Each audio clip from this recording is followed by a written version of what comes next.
Osio Nagad, Corey Bunch Dawado. Hello, everyone. My name is Corey Bunch, and I am the Chief of Staff at Cherokee Nation. And I want to say welcome to the 18th Annual Conference of Community Leaders and our opening session. I hope everyone's doing well today. I'm coming to you from the beautiful Chota Center here in our capital city of Cherokee Nation, Tahlequah. I'm also joined today by a panel of folks. First of all, we've got our Principal Chief of the Cherokee Nation, Chuck Hoskin Jr. will be speaking in a few moments. We've got our Deputy Chief, Bryan Warner, will be giving remarks. We've got a guest speaker today, Denise Alley. We've got our Secretary of State, Miss Taina Glory Jordan, will join us later. We've got Kevin Stretch, our Director of Community and Cultural Outreach, as well as a number of the staff from the Cherokee Nation Community and Cultural Outreach joining me today. We're all staying safe, we're social distance, and we're looking forward to a great conference this year. I'd like to remind you that this year's theme is Living in Balance. So at this time, Deputy Chief Bryan Warner, I would like to introduce you, and there you are, sir. I'll turn this over to you, Deputy, for remarks and an opening prayer, sir. Right. Well, thank you, Chief of Staff and CO Nagad. Hello, everyone. Just so happy to be here. And truly, we're, as it says in Cherokees, wherever we are today, I'm looking out at the Grand Lake of the Cherokees and here. And I think the theme, it's really perfect, talking about living in balance and a lot of, and being centered in the present and where you are and being present with the individuals that are with you. And a lot of times we talk about that balance. That's that balance between logic and emotion. That's that balance from my head knowledge to my heart knowledge, which in our Cherokee culture, we know that heart knowledge is what we lean on so heavily. So just so happy to be here. Happy to see everyone. And I know that, a lot of us are preparing. It's a new season for many people. And for many of it, I come from education. So our students are getting ready to start school, and this is kind of the tail end of their summer, and so many things are happening, so many exciting things for our students that are going to tech schools to try to find a new trade. So many are entering into college for the first time. I know we've got some individuals that are on our youth council that are headed out to college, and some that are continuing.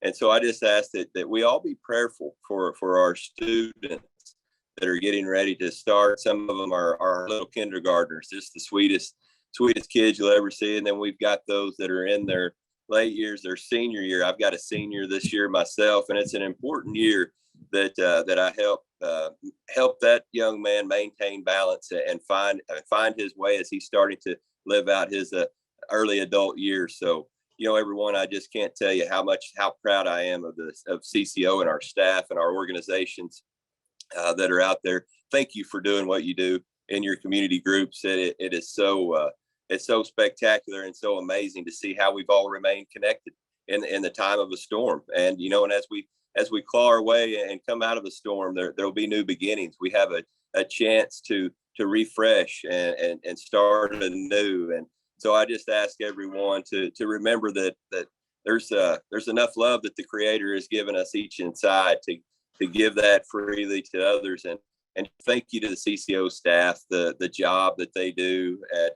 promoting and perpetuating our culture out there. It is something that I know is near and dear to myself and the chief and everyone here at the Cherokee Nation. So I'll leave us with those remarks, and let's all bow our heads and let's go to the Creator this morning who has made this day possible.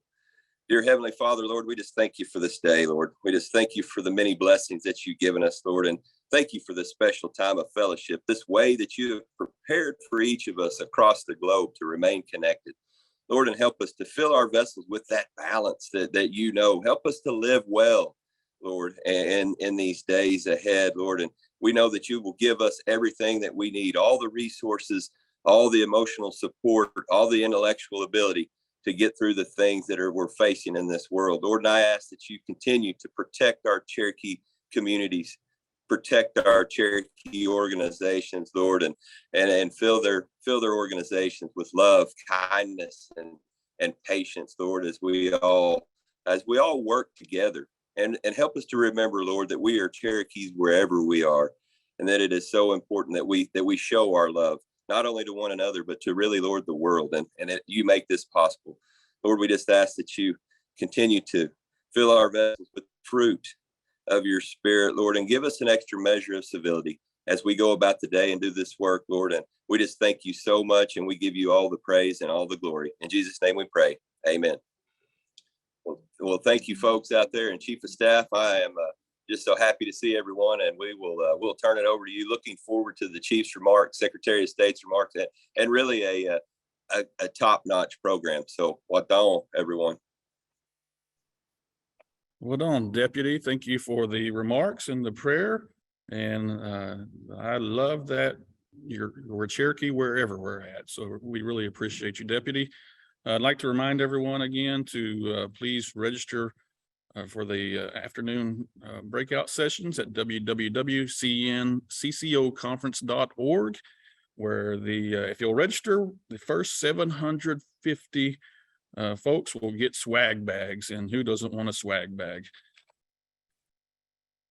Okay, we're moving on.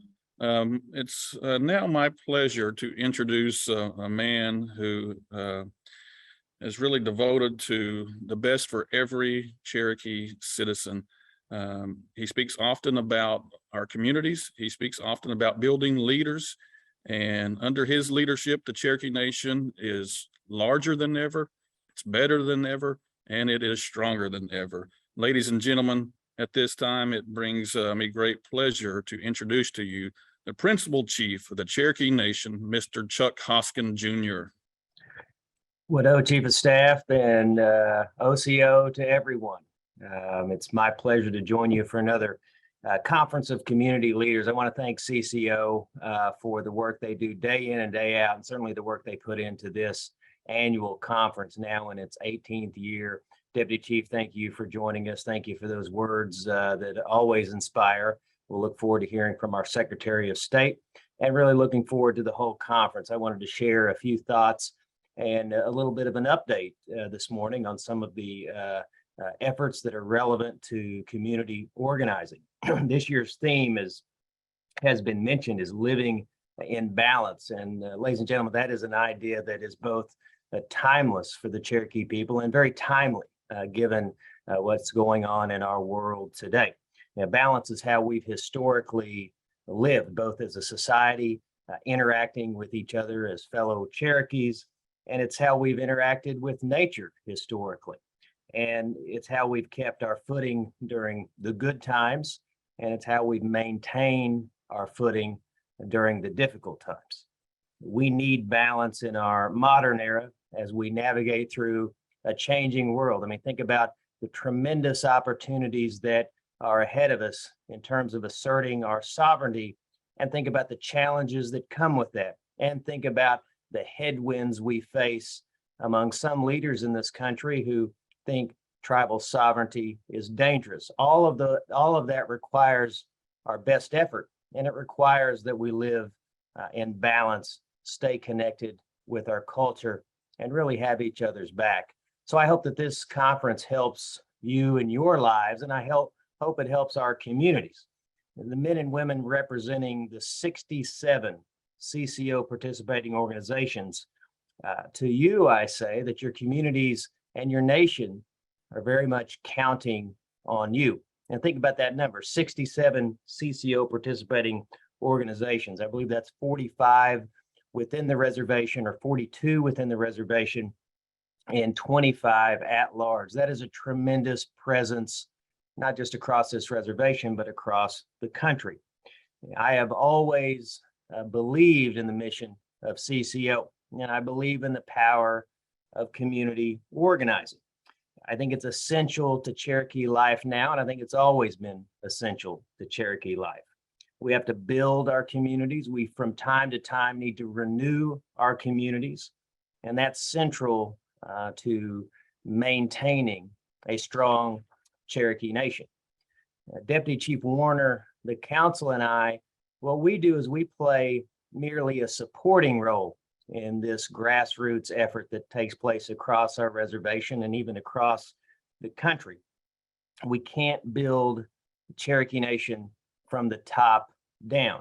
We've got to build it from the grassroots up. And those of us who hold office for the brief period of time that we hold it need to support you in what you do in those grassroots efforts. So I'm proud of the efforts that we've undertaken in the past few years, and I am excited to announce today, here in a little bit, a few new initiatives that I think will help you and your efforts to build up your communities and to maintain that balance in your communities. So thinking back over the past few years, the key thing that I'm proud of our administration, of our council, of our deputy chief, is a law called the Housing, Jobs, and Sustainable Communities Act. Now, that was largely about housing. It was a $30 million effort, but $7 million of that went to building up our communities, focused on our community buildings. And so we've upgraded a lot of those buildings. We've started constructing more buildings. We've seen expansions, and we've seen, I think, an increase in the vitality of our community organizations because we've been undertaking this effort to improve the buildings that they operate in the interest of their Cherokee communities. So that was 3 years ago. Just earlier this year, the deputy chief and I proposed a reauthorization of the Housing, Jobs, and Sustainable Communities Act to bring forward and commit another $7 million towards the effort of community building. So we've expanded it not only to extend it for 3 more years, but to also focus not just on environmental sustainability, those kind of projects, but cultural sustainability. And in the years to come, I think our community organizations and community buildings throughout the reservation will see even more improvements in this regard. Let me, if I could, Kevin, share my screen and show a little bit of those efforts to the audience, if we could do that. So let me get to some of these projects that we've been working on the past few years. So I mentioned the Housing, Jobs, and Sustainable Communities Act. That was the first law that the deputy chief and I proposed even before we took office, and maybe the weeks before we took office. What I think is significant about the act is that this was $30 million before anyone ever heard of the CARES Act or ARPA. This is $30 million from tribal revenue, the revenue that comes from the businesses that Cherokee Nation has that generates money for the tribe. So we committed our own funds to what I believe then and believe now is just a critically important effort, which is building up our communities. You see some solar panels there in the picture, and one of the key features of the sustainability program was to lower the carbon footprint and consequently lower the utility costs from our community organizations as they operate these buildings. I mean, often making the utility bill payments is the first thing these organizations do so that they can undertake the really important efforts they do to sustain communities, to provide cultural opportunities, to provide safe places for families and particularly children to live and grow. Lowering that utility bill is important. Here's just a shot of some of that work in action. We've done these kind of projects across the reservation, more to come thanks to that extension of the law, which will enable us to do more of these sustainability projects. Some more on our solar projects. I think the larger picture there was in the Oshaleta community, which was one of the projects I think we did last year, and you see a few more. I've heard from community leaders about how this has reduced their energy bill. One community leader in particular, Bill Davis with Native American Fellowship, from time to time sends me that electric bill and shows me the reduction in cost for Native American Fellowship. And what that tells me is they can just stretch their dollars so much further to do other things. And we want to do this across the reservation. I also think it sends a message to the young people who go into these buildings to think about the world they live in, to think about making it sustainable, and to think about the responsibility that we all have to find ways to reduce our carbon footprint, to reduce energy consumption and to turn to alternative forms of energy that frankly are the future. And it's the future that young Cherokees will inherit. We've got to set a good example today. And I think we see that in these community buildings. It's been more, though, than solar panels. It's also been expanding community buildings and building new community buildings. In fact, we've been able to harness dollars from other sources to undertake new community building projects. You see a few here in the upper left-hand corner. You see one that we're particularly excited about in the community of Kenwood, where we have a Head Start program, where we have a community building, community organization, where we've provided senior nutrition. We also have a school, a very small school in that area that has an aging gymnasium. And this is a community that, of course, is a very high percentage of Cherokee Nation citizens. So what have we done? We looked at a park that was in that community that Cherokee Nation owns that frankly has seen better days. And what we're doing is building a $10 million community center so we can house that Head Start program, we can house space for the community organization, and we can create a gymnasium and a space for wellness so that the community really can see the kind of support that they deserve. And look, all communities deserve this kind of support. We're trying our best to move across the reservation with this kind of effort. The deputy chief has spent a lot of time in the community of Marble City talking about a similar concept. We can't get it all done tomorrow or next year, but we need to be very thoughtful and purposeful about going across the reservation and building up our communities, particularly those small communities that often over the decades have not seen the kind of investment that they need to see. You see an extension of a community building on this slide. That's part of the effort to expand community buildings using some energy efficient techniques so that they can serve more people, but do it in an environmentally responsible way. Towards the bottom left hand, that's the community of Bowling Springs, where they are building one of the I think most ambitious community buildings that any community organization has taken on in Cherokee history. That's the concrete pour that was happening just a few weeks ago. So there's a lot of building going on across the Cherokee Nation, a lot of big projects and a lot of community-based projects like the ones that you see here.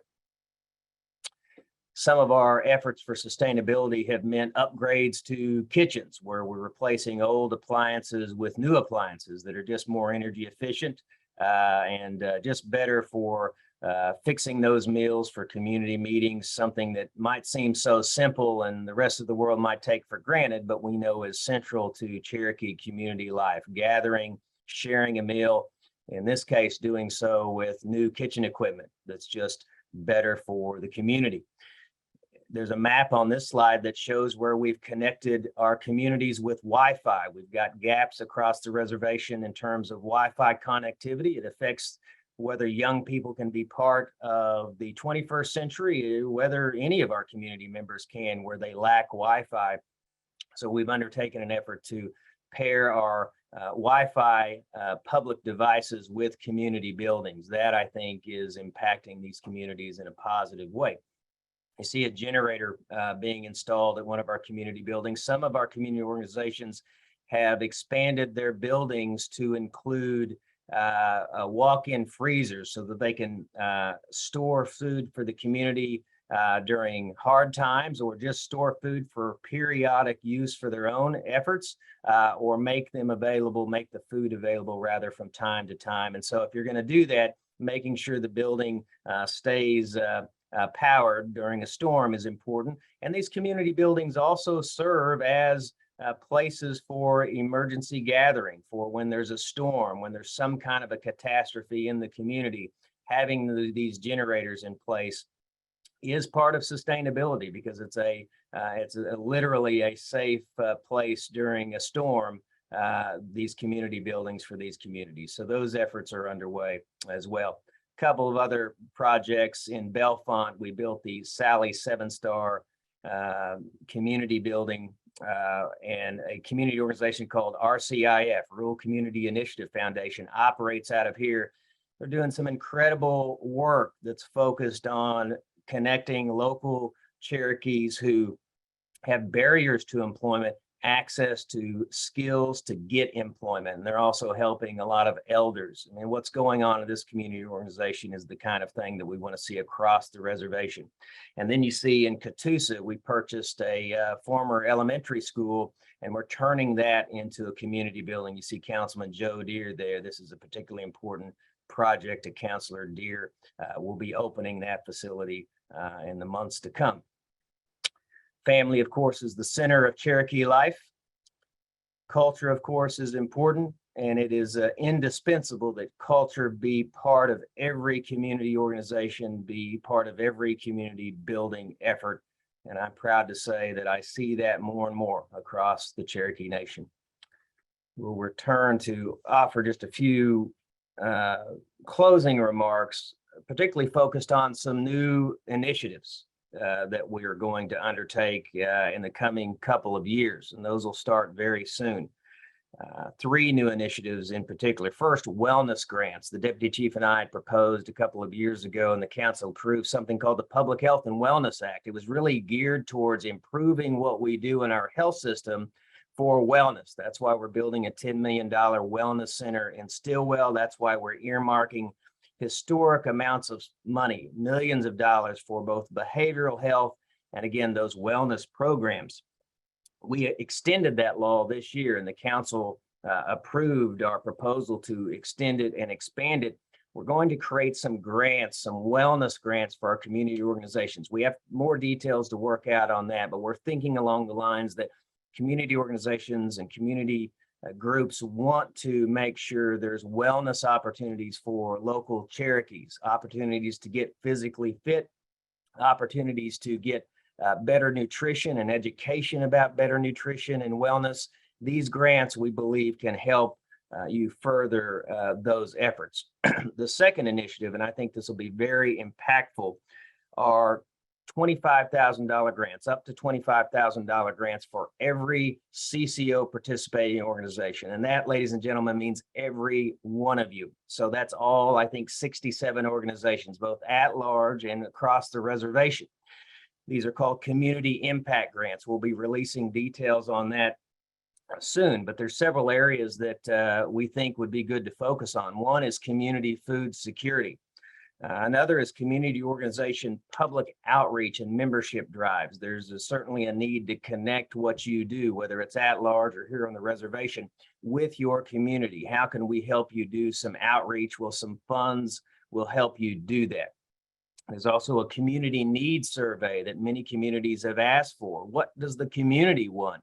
Well, that takes some efforts. It takes some resources to do a real comprehensive community needs survey, and that's something that your community could use these funds for. Sometimes it's as simple as overhead costs for community organizations. Maybe it's the utility bills, which I think has been a challenge for our community organizations as they've had to shut down during much of COVID, and they've not been able to access the rental income that they've normally had to pay their electric bill.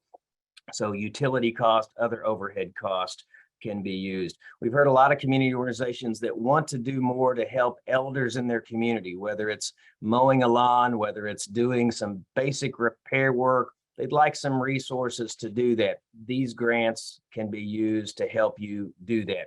So we'll roll out more information in the weeks to come. But this represents one of the largest grant opportunities for CCO participating organizations in history. Again, $25,000, up to $25,000 for each CCO participating organization. And just a reminder, a CCO participating organization are those that connect with CCO, Cherokee Nation Community and Cultural Outreach, which is our department that's dedicated to supporting your efforts in community building. The third initiative that I'd like to announce today, and we'll get some more details on that soon, which is we're bringing back the Cherokee Nation history course. No matter where the Deputy Chief and I go, whether it's here on the reservation or at large, we hear people talk fondly about their memories of attending the Cherokee Nation history course. Now, Cherokee Nation has continued to have a really robust menu or resources for Cherokee history online, and we need to continue to do that. But we want to bring back in-person history course for organizations at large and across the 14 counties. And so you can expect more on that in the weeks to come. But I think it's something that will also provide an opportunity for your organization to be host of what's something important to the community, which is getting reconnected to our cultural roots and getting reconnected to our historical roots and understanding our history, and hopefully teaching this young generation coming up something about their history. And I think that will make our nation stronger. So, ladies and gentlemen, there's a lot going on in the Cherokee Nation. There's so much that I could share with you in the time that we have, but I wanted to spend this time talking about what we've been able to accomplish the past few years in support of your efforts and what we are looking forward to, those three initiatives. We also want to hear from you. And I think this conference is a way to do that. You certainly can reach out to the Deputy Chief and I at any time. We are so proud of what's going on in the Cherokee Nation right now. And we're really all a part of this, whether you're a citizen out there in the communities or whether you're holding one of these offices. I mean, think about what's going on today with respect to tribal sovereignty, with respect to asserting treaty rights in a way we haven't done before, the way we're working to preserve the Cherokee language, the way we're building up programs in healthcare and housing and education. Quite simply, the Cherokee Nation is getting stronger every day. But this conference is about reminding us something very important, that strength always starts at the grassroots. It always starts at the community level. It doesn't matter how big the initiative is. It doesn't matter how many millions of dollars we're putting towards this effort or that effort. It doesn't matter how many billions of dollars are in the tribal budget. What really matters is what's going on at the grassroots level. And that's why your work, far more than mine, is just indispensable to building strength for the Cherokee Nation. Ladies and gentlemen, it's a pleasure to serve you as chief. I'm looking forward to the rest of this conference.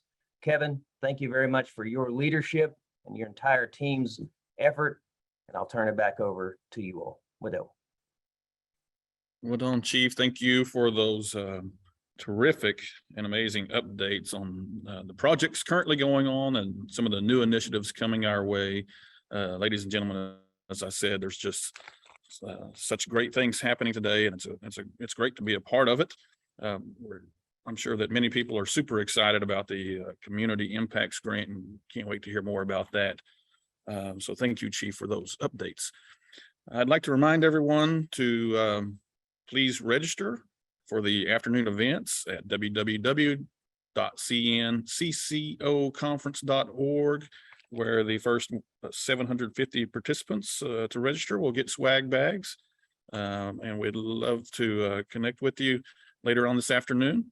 I've also noticed several questions coming in on the chat. We will do our best to answer those questions or to follow up with you in the coming days on those if we can't get your response right away. At this time, ladies and gentlemen, it's my pleasure to introduce a lady that I work with every day and someone I look up to greatly for her experience, for her knowledge, for her passion, for her commitment to Cherokee Nation and our citizens. Brings me great pleasure to introduce to you our Secretary of State, Miss Taina Glory Jordan. Okay, I want to welcome everyone to the 18th Annual CCO Conference. CCO is a department that I work closely with on a daily basis. They're tasked to assist all your organizations that are attending the conference now, the 67 organizations that are across the reservation and countrywide, from capacity building to infrastructure projects. Ultimately, CCO provides community and cultural outreach that indirectly assists, as of yesterday, the number being 433,240 Cherokee citizens on the reservation and at large. CCO is doing a great job getting our word out across the world. Today, I'm especially proud Chief Hoskin has just announced another great program to provide up to $25,000 for each of the organizations for needed assistance. I hope each of your organizations will apply for this grant to better provide for the unique needs of each of your organizations. I appreciate you all coming on with us today for this, what I hope may be one of the last Zoom annual meetings, and that maybe we can meet in person next year. And I want you today to please take advantage of the great speakers that we have assembled for each of the breakout groups this afternoon. Again, thank you for your attendance. Thank you for your interest, and thank you for being our eyes and ears out there in your area and helping us get the word out for what we can do for the Cherokee citizens reservation and at large. Wado. Thank you very much, Secretary of State Jordan. It's always a pleasure to hear your comments. And ladies and gentlemen, I can assure you there's not another person at Cherokee Nation who works as hard as our secretary on your behalf. And we really appreciate her making the time to join us this morning. Our next speaker will be our keynote speaker. And I'd like to introduce her at this time and read her bio. It is Denise Alley. Denise is a Cherokee Nation citizen, also a citizen of the Shawnee and Oto Nations. Denise is a motivational speaker, energy practitioner, West USA realtor, and author. She has more than 30 years experience working in Indian country as a speaker and a staff development expert. Denise has delighted audiences with her enthusiasm and genuine spirit. She conducts workshops on customer service, team building, motivation, and wellness for tribal programs. She is an avid student teacher in personal healing, enjoys singing with her drum, and playing board games with her granddaughters. Denise and her extended family are annually featured at Willie Nelson's Farm Aid benefit concerts, and she's also been on Willie's Roadhouse, Willie Nelson's classic country Sirius XM and Native American calling radio shows. Her new book on overcoming victim thinking is soon to be published.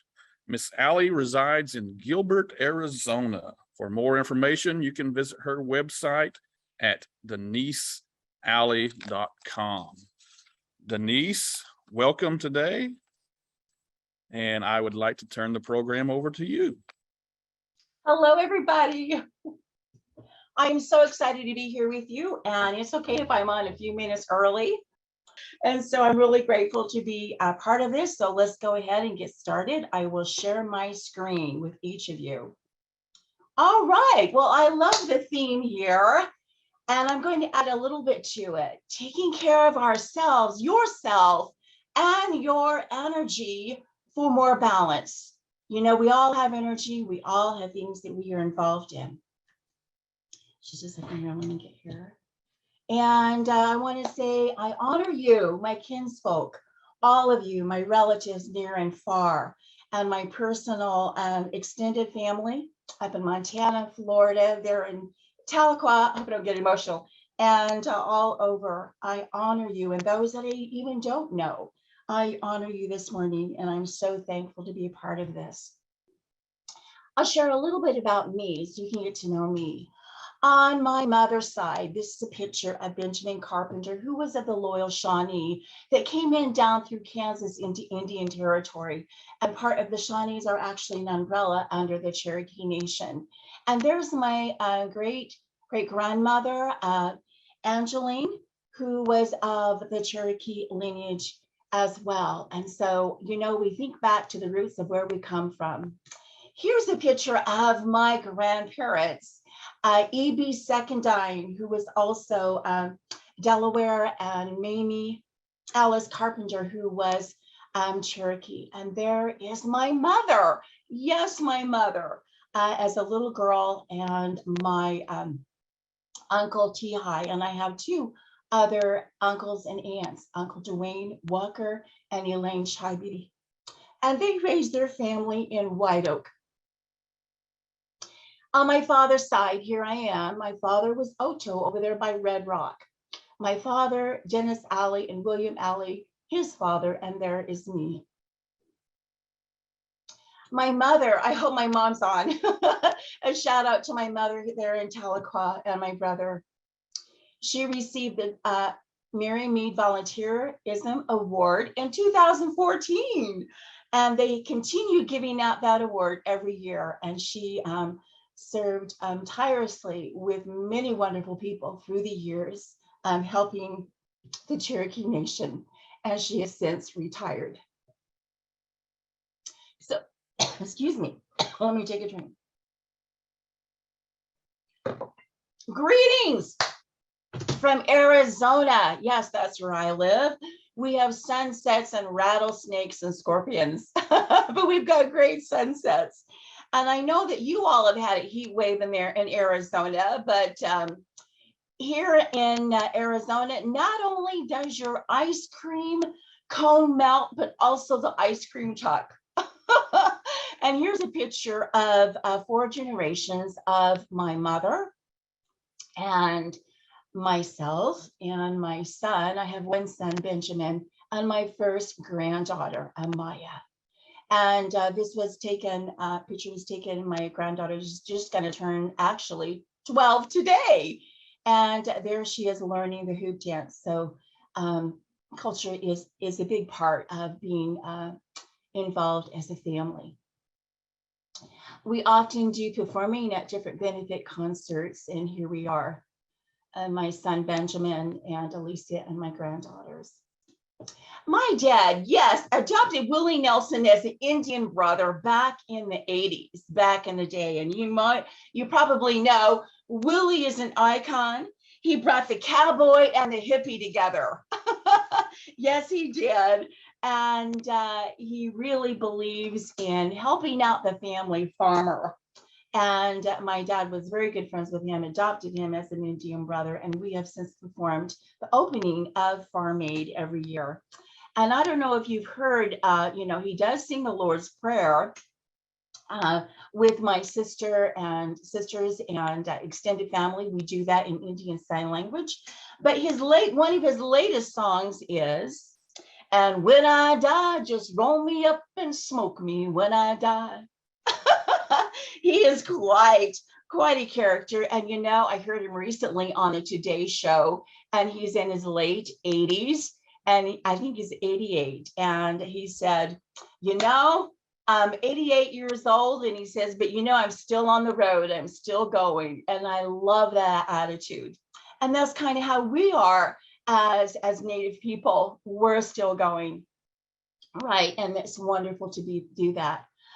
Here is my son and my granddaughters when they're younger. We benefit concert for handicapped children. And just getting together as family and doing that really opens up our hearts to serving there in the community as well. Today, they're still learning the hoop dance. Now, I didn't go out and get tree branches, but I go to Lowe's and Home Depot and get piping and make the hoops out of them. And last summer, my son and family, we went out and was with our nieces and nephews in Tahlequah last summer teaching them. So they bring me great joy. And I know just as your families bring you great joy in your life and help us balance out and open our hearts. Okay, here we are. Here's a little chuckle. Superman's mom is asking Superman a question. Aren't you going to do something to fight this coronavirus? I'm doing it. Staying home. So yes, we are have this social distancing, but what a great blessing we have a chance to connect even when we have something as a pandemic or concerns in society. We can still connect. True story. A few years ago, I went to see one of our Cherokee elders, a medicine man, and he told me, I know what you have. You have a mental illness. You have a mental illness. You think too much with your head and you don't feel enough with your heart. Ooh, ouch. That got my attention. Although, yes, I've been a speaker and providing workshops with tribes for the last 30 years, I have also been on a healing journey. Healing journey in our physical, spiritual, mental, and energetics. And that has brought me, hopefully, a little balance. So, we all have issues, and just some of mine are that I've dealt with is divorce, depression, wanting to give up. Okay, like I'm done. All right, I'm done with this. Low self-esteem, comparison, sexual abuse, mental abuse, alcoholism in my family, codependency, blood clots, a broken toe, and yes, an Oreo cookie addict. I don't know if any of you can relate to any of these, but life happens. And somehow we need to find balance in that. And so today I'll be talking about keeping our energy clean and in balance. So I would propose to say that keeping in balance is, for one thing, grounding ourselves in the moment. And just as it was said kindly by our chief and deputy chief this morning, being in the moment, grounding ourselves in the moment, whether we are riding a high wave or a low wave in our lives, whether we're going through challenges or things are kind of smooth.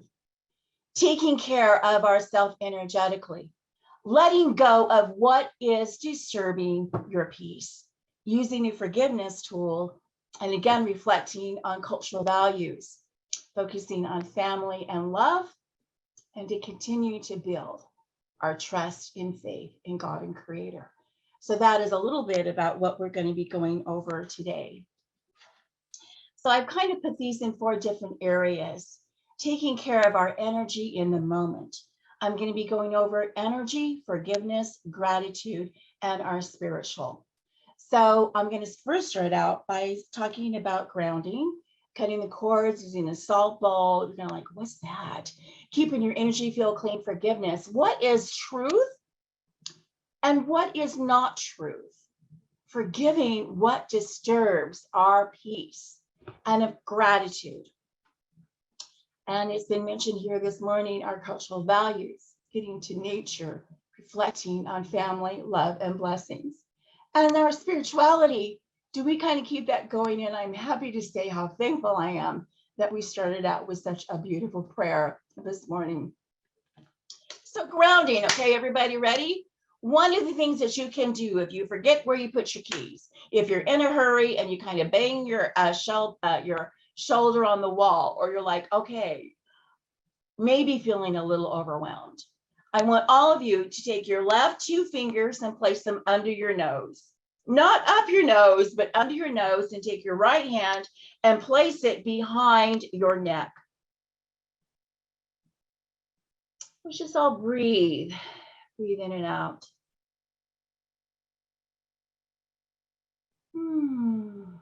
You can do this anywhere, at home, at the office, at a stoplight. Okay, that feels good. The next thing is you take your left hand and you gently pinch your right earlobe, and you take your right hand, is always on top, and you gently pinch the other earlobe. You can do this. If you wanted to stand up and squat up and down, you can. This is called super brain yoga. So everyone, let's just take a couple of deep breaths.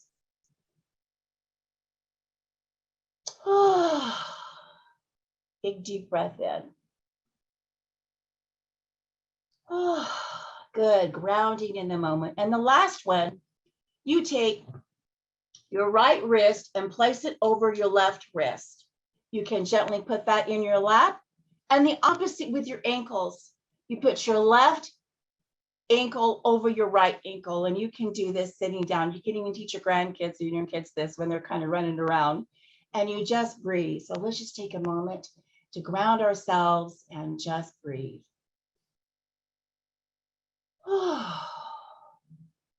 One more deep breath.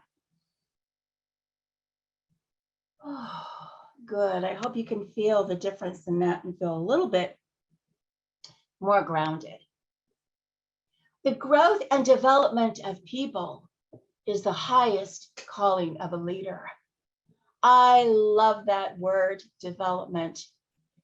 The highest calling of a leader is when we grow and develop, and each of you are doing that.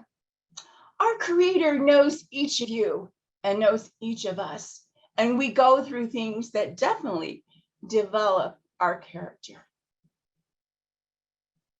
So today, hey, how many of you like to go to a buffet? I know I do. Well, today you get to be here at a buffet where you get to pick and choose, to ground yourself in the moment, to live in balance. I'm going to throw out a couple of different ideas out there, like I would at a buffet. Letting go of what disturbs your peace, circles of truth and not truth, forgiveness tool, keeping our energy field clean, cutting energetic cords, focusing on family, getting back to nature, and building our faith and trust. So you get to pick and choose what you would like to get out of today. I want to give a shout out and respect to Hastings Shade. And I'm getting some of my thoughts from his Hastings Shade book called Myths, Legends, and Old Sayings that he self-published, that I had a chance to get, and I had a chance to visit with Hastings Shade when he was still living. So I give honor and respect to him and his family from my family.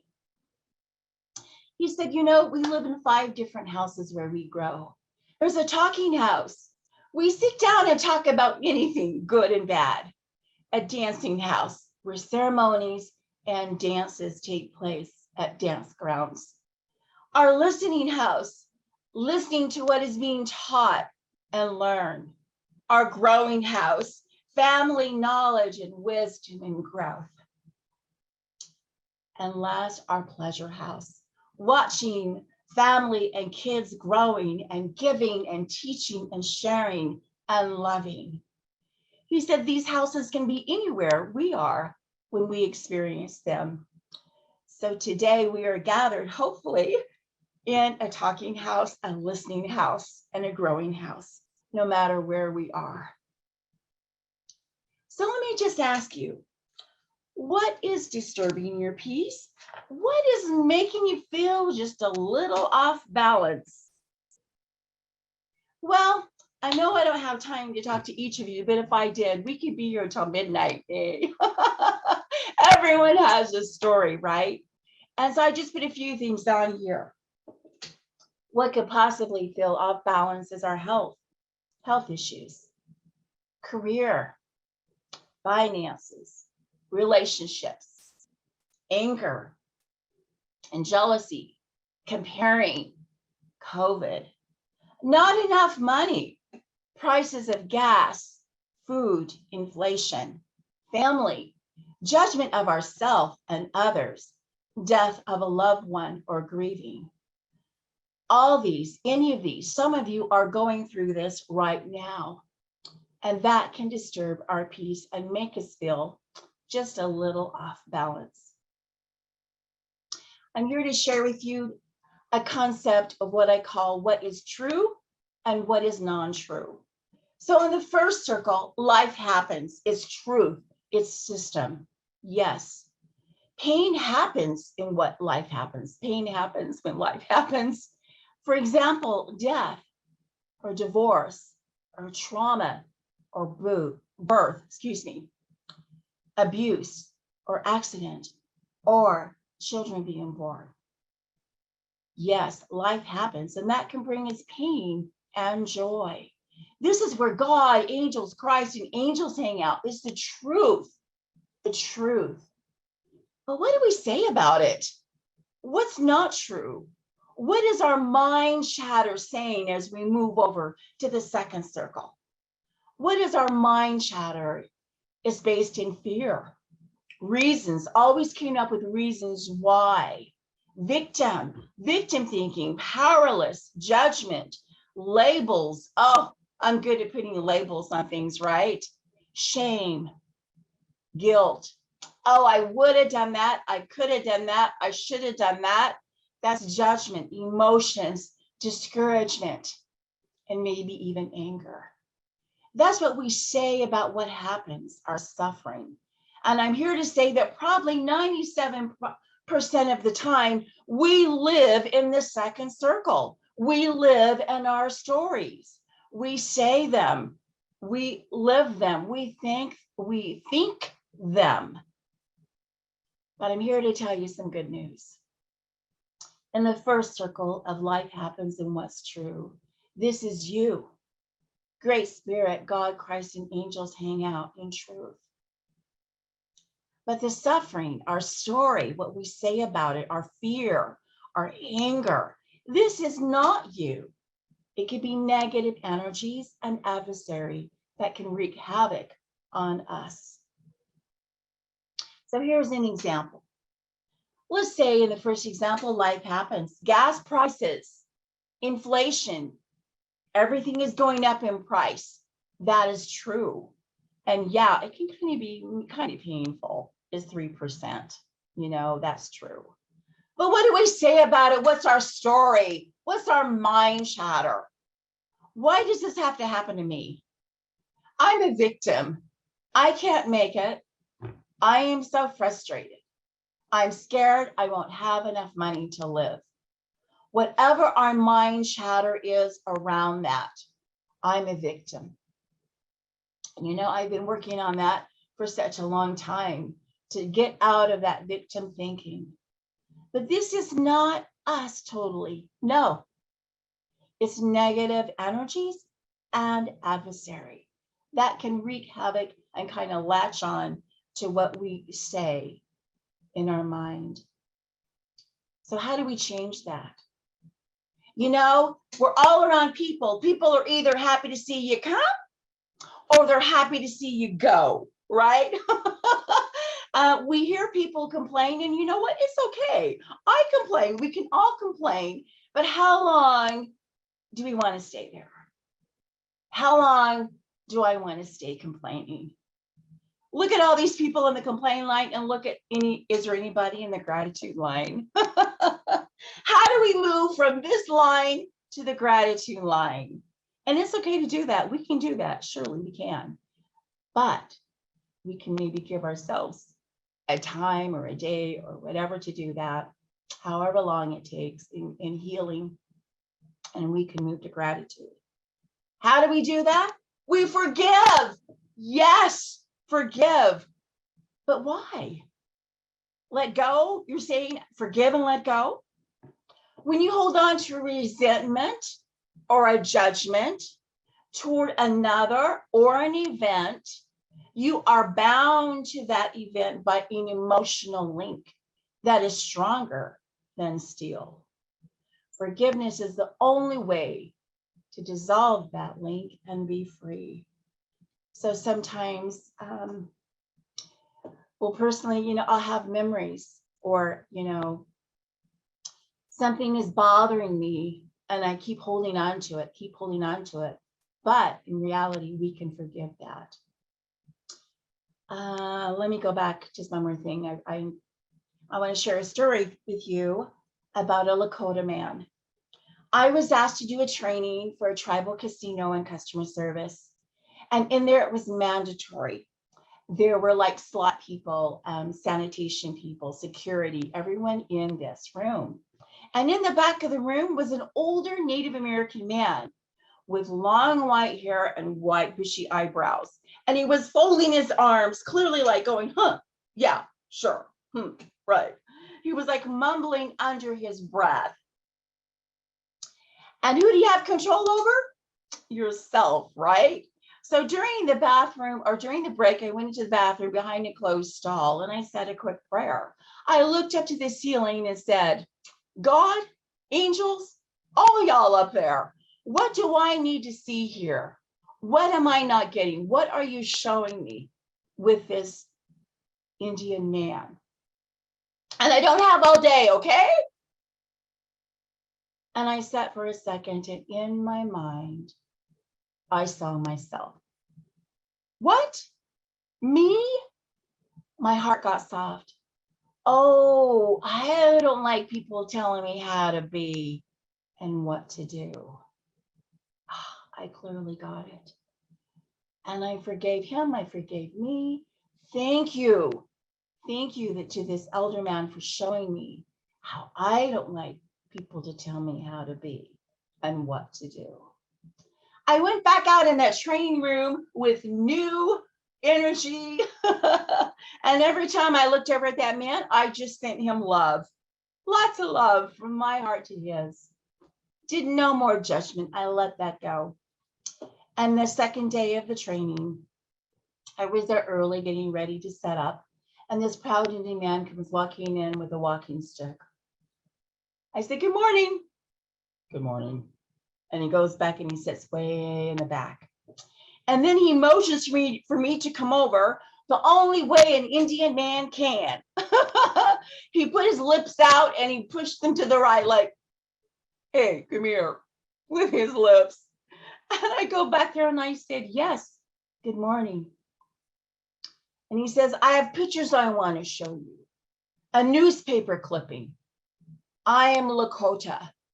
I am from Wounded Knee. And I looked at his pictures and I saw he was a wonderful, proud Indian man. Little did he know that the day before I'm behind a closed bathroom stall asking, what do I need to see here? But I let go of that judgment. And he felt it. He felt it. I didn't even have to say it. So forgiveness and opening up your heart, everyone feels it around you. You have great, great power within you to forgive and let go. Forgiveness is not something we always do for other people. We do it for ourselves to get well, to move on, to have more balance and more joy. But you're asking, well, I don't know if I can forgive, but I'll say a little bit here. Forgiveness is not, well, this is what it's not. You do not have to like or agree with what happened. It does not make what happened okay. It does not obligate you to associate or even with that person or event. It does not mean that other people are not accountable for their actions. But what is forgiveness? Forgiveness is letting go of your fear, your judgment, resentment of what happened. It frees you from anger and pain and rage and trauma of the event that has imposed upon you. It releases punishment and restitution to God. And more importantly, it creates space for healing, peace, balance, the ability to move on and have more joy. And as I say this, I think of our ancestors. And maybe as we forgive, it's healing for us and it's healing for them, for what they too had to go through. So what disturbs your peace? One thing you can do as a tool is you can write it in the middle. And then all the spokes on the outside, you can write down what you say about it. It's a good way to see, hey, get your thought outs on paper. We hold it in, it kind of keeps us stuffed. But if we get it out, you can see what is going on. I took the liberty of just creating one myself. Not good enough. Do any of us ever feel that way? And what do we say about it? Well, the first one up there on the top right-hand side is blame. And when I was in kindergarten, I remember not feeling good enough. We were coloring, we were sitting at a desk or at a little table. And I looked over at my classmate, and she was a pretty blonde with long, pretty hair and a pretty dress on. And I looked at myself and my hair was chopped off. No offense against mom, my mom, but she said our hair was easier to take care of when it was shorter, like Dora, right? And I didn't like what I had on. I looked at her picture and she was coloring perfectly in the lines. I looked at my paper and it was all over. Nothing was in the lines. That is when I was going through a deep, dark secret at home. No one knew of sexual abuse. No one knew, not my mom, siblings, nobody. But I held that in and held it in and blamed other people. I'm not good enough. Feeling discouraged. Do you ever feel that?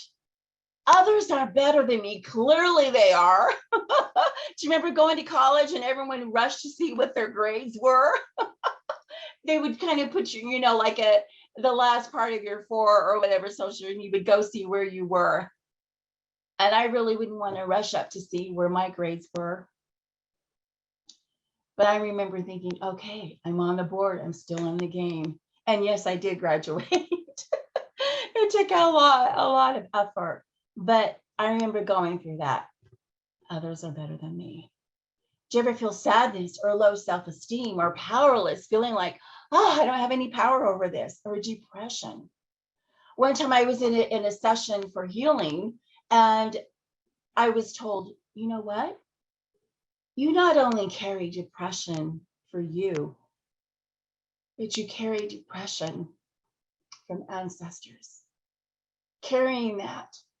And I remember going through that and realizing that and asking for healing for that. And every time I go through healing session, even to this day, I always ask that it goes for ancestors and for our Native people. So as we heal, as you heal, our ancestors and our posterity benefit. Comparison. Oh, isn't that a good one? Now, does anyone look on Facebook and compare? So we have a pretty good little graph here of what could be disturbing your peace and making you feel just a little bit off balance. So what can we do about that? We can forgive it. But first, let's declare it. I love this part. Have you ever swept out from under the rug? Sometimes I do, sometimes I don't, or maybe you don't even have a rug, or it's a rug that's attached to the floor. But I'm just going to say negative declaration. And if you want, you can follow along with me. I love this because it dissipates. When we get things out in the open, it dissipates. It doesn't have the control over us like it did. So I'll just read this. You're welcome to read it along if you like to yourself there. For myself, by the choice of this voice, in the name of God, Christ and Creator, I proclaim and declare that I am a yes. I'm a yes for feeling not good enough. I'm a yes for comparing myself to other people, especially on Facebook, my friend who just came back from Hawaii with her husband. I'm a yes for feeling depressed and powerless. I love to feel discouraged. I love to feel like others are better than me. I love it. I can't get enough of it. I swim in it. I drink the Kool-Aid of it. Now that sounds kind of silly, right? But when you get it out, it has a way of dissipating. I'm a yes for feeling depressed. And as you do that, your energy, your balance comes back. As we forgive, and here are 4 steps to forgive. You can read this along if you like. I forgive myself for not feeling good enough. I forgive myself for comparing myself to others on Facebook. I forgive myself for comparing myself to people at work. I forgive myself for blaming others for my discouragement. Yeah, I didn't come back from Hawaii with my husband or with a husband. Feeling powerless. I forgive myself for feeling powerless. I forgive myself for feeling sad. I forgive the other person for cutting me off as I'm driving to work this morning. I forgive myself for feeling irritated. whatever that is. I forgive my son for not taking out the trash, whatever it is. And this is something I do every day, because I don't want to carry around this junk, right? You feel better. I forgive myself for taking offense at Facebook. I forgive myself for taking offense at the gas stations or whoever's in charge of raising the gas prices. I forgive myself for taking offense. Oh, there he goes. Of the person driving in front of me. I forgive myself for taking offense and want to hold on to it because it makes me a victim. I love to hold on to it. I forgive myself for taking offense at all of these things. I turn my judgments of myself, of Facebook, of other people, of my coworkers, of my family, of my childhood, and all the negative energies and the adversary over to the care of God and Christ and Creator. And I surrender and I submit to my true self. Just breathe that in. When we go through those steps, but yeah, you're like, maybe you might be asking, yeah, but that doesn't, that might take some time. And yeah, it might take some time, but in the moment, are you a little bit feeling a little bit more peaceful, a little bit more imbalanced, 2% more, 5% more, than carrying around the heavy weight of what disturbs your peace? And this is something that I do every day, every single day. And then you get to declare the positive. Woohoo! Please read this out loud with me. For myself, by the choice of this voice, in the name of God and Christ and Creator, I proclaim and declare that I am a yes for feeling balance, peace, love, joy, forgiveness, hope, and wholeness. I am a yes for feeling grounded. I am a yes for being who I am. I am a yes for being my mom. I am a yes for being a grandmother. I am a yes, whatever that is, my true self. Who doesn't want more of that? Who doesn't want more of that, right? And by here and learning this here today, or maybe you already know it, when we declare it, it brings more of that, the spoken word, right? Our words, we're making a choice. We do have a say in the matter. You do have a say in the matter. How grateful I am for this. I learned all this with Muscle Testing Academy, a source. Woohoo! All right. Feeling like your true self, right? Your true self. And I love that, Cherokee, wherever you are. Or are you a director? Are you a secretary? You are your true self. Are you a mother? Are you an uncle? Are you, working? Are you not working? But you are your true self, connected to God and Christ and Creator. I'm going to teach you another thing this morning, and that is cutting energetic cords. Yes, we all have energy. People or events can take our energy. When someone is angry,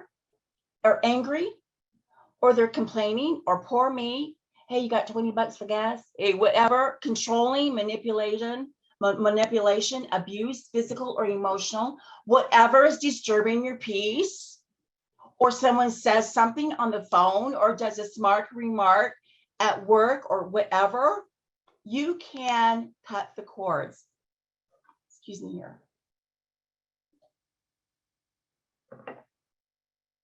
Imagine, if you will, our solar plexus in our tummy, it connects out to things. You can cut those cords.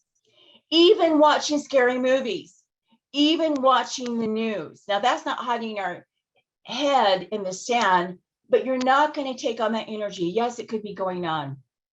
The other night, I was watching one of those news stations, and it was a horrible, horrible story, of a woman that was caught and raped and left for dead. And I'm like, oh my gosh. And I probably played that over and over in my mind, thinking how awful it was until I said, hey, wait a minute, that's her. That's her experience, not mine. Bless her, bless her, bless her. But I cut the cord, whatever it is. And the news, yes, what's going on in the news.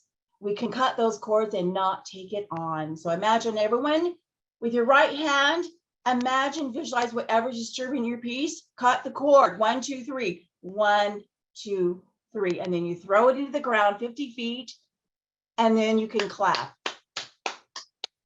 Clap to dissipate that energy. I do this every day. You can do it whenever you finish a conversation with someone. Now, that's not to say it's good, bad, right, or wrong, but to have more energy in the moment of who you are, right? All of you are busy. All of you have things to do, tasks to do. Our society is always busy.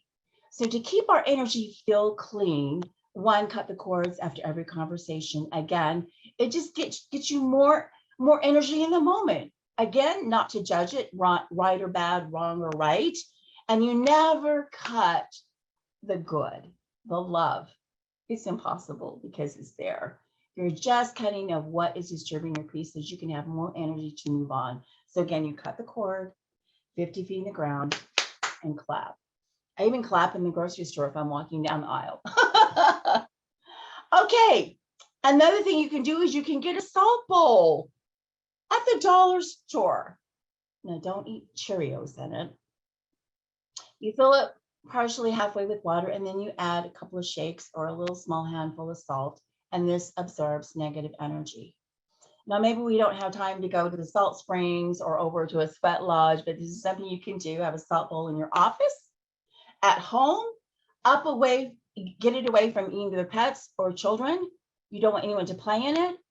And you can do this daily, cut the cord, salt bowl, and clap. And you can, at the end, you can pour it down a toilet bowl and say, thank you, do no harm. This is a source of healingevolution.com if you want to look out more on that. Also, take a salt bath. What? Yeah. You can fill your tub with warm water and add 4 cups of salt and soak in it for 15 minutes, and you will come out feeling squeaky clean with more energy. Yes, I did it the other night, and you feel just more peace, more energy, more joy. Who doesn't want more of that? Now, if you can't get down into the tub, or maybe you don't have a tub, you can get yourself a little cup of salt, add a little water to it, make a paste, and kind of rub that on your body. And for 1 minute, sit there, stand there as I release all the negative energy and rinse off. So that's one thing you can do to keep your energy feel clean. Now, I know some of you thinking, now don't all of you run down to the river to take a salt bath. But anyway, you can do that anywhere you're at. Remember, you can ask and pray for help. And how grateful I am that we as the Cherokee people, as Native people, still incorporate prayer in our meetings. Thank you so much.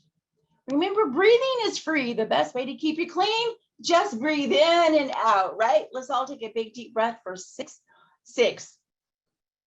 1, 2, 3, 4, 5, 6. Hold it. 1, 2, 3. Let it out. Another one. Let's all take a big deep breath in. Hold it. And let it out. 1, 2, 3. That's another way of keeping your energy feel clean. Recognize when you take a ding, your energy level will be down, tired, angry, or sluggish. When we get tired, especially at the end of the day, go outside, stretch, walk. In fact, everyone here, I want all of you to stretch your arms up. Woo! Can you move your body a little bit? Stretch your arms, stretch your legs out. What you can do is you can say forgiveness and cut cords and do grounding to keep your energy feel clean. Your energy is affected by your thoughts, your actions, other people's actions. Keeping your energy filled is the best gift that you can give yourself, especially in your work, in your home, and wherever else you may be going. So do not let anyone become a vacuum and suck the happiness right out of you, eh? Right. We don't need to take on other people's energy. Here's an experiment that was done by Dr. Masaru Emoto, who was a Japanese scientist. He has since passed, but he did come to Arizona and visit the Hopi tribe. He took samples of water and then he froze them. He took a little microscopic camera and took pictures of them. So here off to the left at a dam, he took a sample of water from a dam, and you can see on the left-hand side, it's like yucky and blah. And then he simply took, he said a prayer over that water and watched it look like the top of a beautiful diamond. It changed. It reacted to his prayer and his thoughts and his energy. Whenever we say thank you, wado, to others and to ourselves, and we hear it, it forms those water molecules, even within us. We're 75% liquid or water, that it changes thank you. It makes it like the top of a beautiful snowflake. On the other hand, so much in the news, in the media, even on shows, people with guns. Here he said, "You make me sick, I will kill you." Let's all cut the cords on that one. 50 feet in the ground, clap, clap, clap. But it looks like a dark person in the middle of all that. So let's again cut the cords, 50 feet in the ground. And saying appreciation. And we've heard that time and time this morning. We're all creating these happy little cells, right?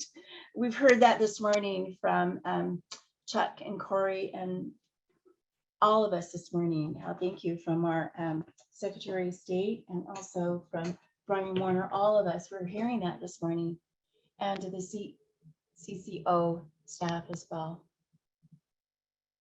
I want to share another experiment. I had a friend who was a teacher, and she wrote on 2 pieces of paper separate. On the first paper, she wrote, "I like you, potato. You are a plump potato. You are a delicious potato. You're a wonderful potato. You're a good potato." And she put 1 potato on it. And then the other piece of paper, she wrote, "I don't like you, potato. You're a rotten potato. You don't taste good potato. You're ugly potato." And she put another potato on it. And then she went away for a week to visit her grandkids and came back.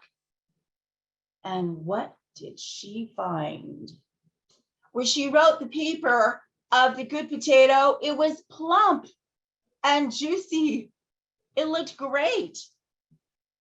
And then on the other piece of paper where it says, "I don't like your potato, your ugly potato," it was shriveled up, and it was not a happy potato. It was shriveled up. So hopefully we have good potatoes that are hog fries, right? Who doesn't love fried potatoes? Oh yeah, growing up with those. So hopefully we're eating good potatoes, right? All right. So I'm going to give you a couple more examples here today. What can we do to break up negative energy? Here's a couple of things that you can do, tools to break up your blocks, resistance, or any trapped emotion that you might be dealing with so that you can have more peace and more energy in the moment. Well, the first thing you can do, believe it or not, is clapping. Yes, when you clap, it breaks up the energy in the room. It helps create good endorphins. And so I want all of us just take a moment to clap. Everyone keep clapping. Everyone keep clapping. Woo-hoo! All right, we're clapping. Woo! Clapping for each other. Clapping for good energy.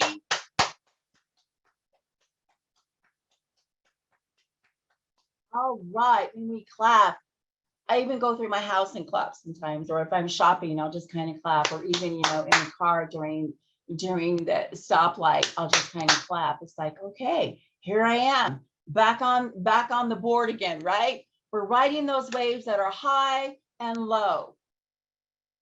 Yeah, it can be really fun when we're riding a high wave and it's really going good in life. But how is it when we're riding those low waves, when we're not feeling quite so balanced? we can do this to clap and being peaceful and grounded in the moment, whether we're going in high or low, in the moment. That's the goal. Another thing you can do is scribble. You can give your kids, or you can even scribble. It doesn't have to be a lot of crayons. It could just be one. Hand a piece of paper out and just say, kids, how was your day today? And just have them scribble. They don't even have to know, just scribble. And you're letting out any of the negative energy or whatever's disturbing your peace or frustration. You can just scribble. And I've done this a few times myself, and it really does help. You don't have to process too much. You're just like, okay, I'm scribbling. I'm a little irritated, I'm scribbling. Now I know all of you in your offices, you're going to be scribbling. That's okay. You can just scribble, right? And then when you stop is when you start going into oval, or your hand will just stop. It's amazing. And it's just kind of a fun technique, but it does work. You can just kind of scribble. And then if it goes into an oval, you know you're done, or you just stop. That's one way that you can let out frustration, and even you can teach your kids or grandkids that. Also tapping, and some of you might have heard of emotional freedom technique. I first heard about this a few years ago of a teacher who was a nurse down in Mexico working with cancer patients and families and children. And she would just have them tap on her forehead, even though I'm scared of cancer, or I'm scared of needles, and even on her forehead, between the eyebrows, outside the eyebrows, under the nose. I am safe. I love myself. And on the collarbone and under the arm. Now, you might not remember where to tap, and that's okay. You don't want to like, you'll be at the office going, okay, just a minute. Where am I tapping? But actually, if you just tap right here, under the collarbone, right? The collarbone. If you just tap there, just remember, whatever you're feeling, I release this anxiety. I release this feeling overwhelmed. I release this. And then just end with, I am safe. I am safe. Doesn't that feel good? I release feeling overwhelmed. I release, the mind chatter. Oh, take a big deep breath. I am safe. If you don't remember where else to tap, just tap right here under the collarbone. That's one way of releasing whatever is disturbing your peace. And yawning, yes. Some people think, oh, they're yawning because they're tired, or I'm yawning because I'm tired. It means you're releasing energy. You're releasing extra energetic release is flowing through you. So whenever you're yawning, it's okay. People yawn around you. They're just doing an energy release when they're yawning around you. So just be aware of that. Okay. All right. Hastings Shade, I'm going to move into gratitude and culture now. Hastings Shade wrote, Indians believe that when you live with nature, all other things will fall into place. Harmony with nature and spirituality is necessary to good health. From his book, Myth, Legends, and Old Sayings. Isn't that wonderful? You know that already? And for those of you that live in Oklahoma, you look out and see the beautiful rolling hills and the green trees and the green fields. It's so beautiful. But for those of us who might live in a city where there's a lot going on and it's just concrete, and sometimes we just need to be reminded.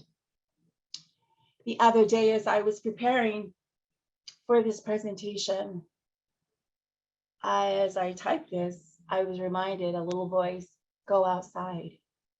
We just had one of those monsoon things where big dust storms come rolling by with a little bit of rain in some parts and heavy rain in other parts. Oh, sorry. But yeah, you can walk in balance, to get in balance out where it's beautiful and green. But the other day I walked outside, and the slight breeze and the wind on my face and through my hair, it brought me back into balance. It brought me back into feeling grounded and connected to Creator, to God, to you. I think probably our ancestors felt some relief and grounding when they also looked at the sky and the sunsets and acknowledged the sunrise in the morning, how that brings us back into nature, how it brings us back into our true selves. And so this is kind of the aftermath of a monsoon. And I wanted to share that with you because it brought me to think of you, to think of us, and to think of gratitude for the sky, for sunsets, and for all that is good in nature. Hastings Shade shares a wonderful story that I had never heard of, and it's on purification. He said, one day the Great Spirit came and said, I need someone to help watch over Mother Earth. He said that to all the trees. A big mighty oak said, surely he will pick me because I'm the strongest and I have many eyes and many leaves. But as the nights went by, the trees couldn't stay awake. They all went to sleep, except for the evergreen tree and the firs and the pines and the spruce and the cedar trees.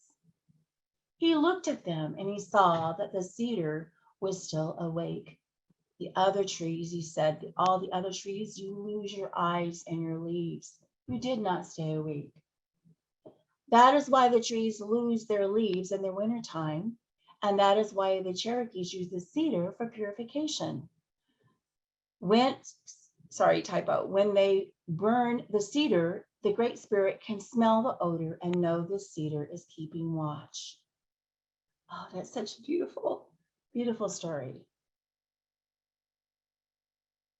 And as you know, our Cherokee people in Hastings shared this, that the different months represented different things in nature, of animals being born, of melting snow, of melting waters, when the hot weather begins. And as you know, we just finished July, months where berries began to get ripe. One of my favorite memories growing up in White Oak is my grandmother Mimi making wonderful, the most delicious blackberry cobbler that you could ever have, and eating fresh strawberries. We just go and get bushels of them and baskets of them. And I remember growing up how much I enjoyed that. And every time I have a fresh strawberry or go get fresh strawberries, quote, at the store, I think of those memories and of her. My favorite memory is also my grandpa Buck fishing, singing peyote songs, burning cedar to fan us off and to bless us. I know that isn't Cherokee way to go into a teepee, but in my family, they did go into the teepee to pray in gratitude and love. I didn't even know peyote was a drug until I went to college, but they used it for purpose, to the Creator, for blessings. The love of family is a great blessing, right? All of you have families. We all have a family, and we're a collective family here this morning. I shook my family tree and a bunch of nuts fell out. Do you ever feel like that? We all have a few fun people in our families. Here's a fun picture dating back to probably about 1990. As we talk about leaders, families are generational leaders. My family here today in Tahlequah. I am proud of my family and love my family very much. Dancing culture brings us together. I am proud of my family, my sister there, Delane, and her Daylin and Star, and my mother, my sister Diane and Saw and Ray, who love dancing, and Daniel and Riot. The powwows bring us together. And a shout out to my brother Dave. Hey Dave, he was a great eagle dancer, and he still is a great brother. I know that each of you have your ancestors and those that you dearly love. In Malachi, I felt impressed to share, and he shall turn the heart of the fathers to the children and the heart of the children to their fathers. Otherwise, the earth will be utterly destroyed. Back in the day in 1992 in Dallas, Texas, we were at Willie Nelson's Farm Aid, and we all had our buckskin dresses on, and we took a picture with Wilma backstage. We were performing. That was a great, fun day, and to share that with Wilma. Wilma came out and spoke here in Phoenix a while back, and I remember she said, "What sets us apart from the rest of society is our culture, our traditions, our stories, and our songs and our dances. The most powerful leadership tool you have is your own personal example. It's so important to take care of yourself and your energy so you can continue to serve in your work, in your homes, in your communities, wherever you are." Can I just say, you're the best. You're the best. And it's a blessing to rub shoulders with each of you, even on Zoom. Which leads us to the last portion, is spiritual. I still believe in miracles, right? Without vision, the people perish. We still have hope. I love how our chief added this morning, Chief Hoskin shared, the vision for future buildings, for future progression and development in the communities. How awesome is that? And how we are individually, how are we growing and developing and expanding as well? You know this already, but I'm just here to kind of remind all of us, and you and me, to continue to build our trust and faith in God and Christ and Creator, higher power, and work on staying grounded in the moment, balanced despite what may be going on in the world around us, calling upon mercy and grace. I want to share with you that a little story about mercy and grace. I was, my son, who was a realtor and also works at the tribal casino out here, he is Pima on his dad's side. When COVID came, it kind of shut down my speaking and training, like to zilch, like to nothing, nada. And he said, "Mom, why don't you go to real estate school?" So I did. I took online classes. However, it took me probably 6 months.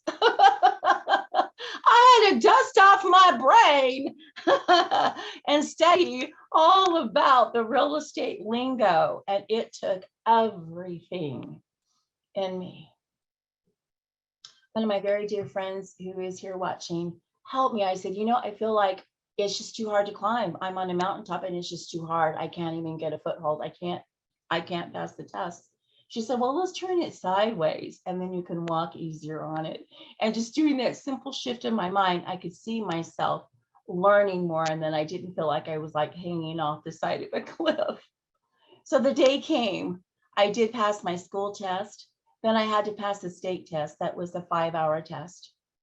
And I remember I had studied the first time I didn't pass, but 2 weeks later, I went in to take it. And I remember going in there, and you cannot bring anything with you. I had a kind of a cough. I took 3 cough drops and 2 tissue papers. That's all they let you take in there. 2 little tissues, and you're under watch the whole time at a testing center.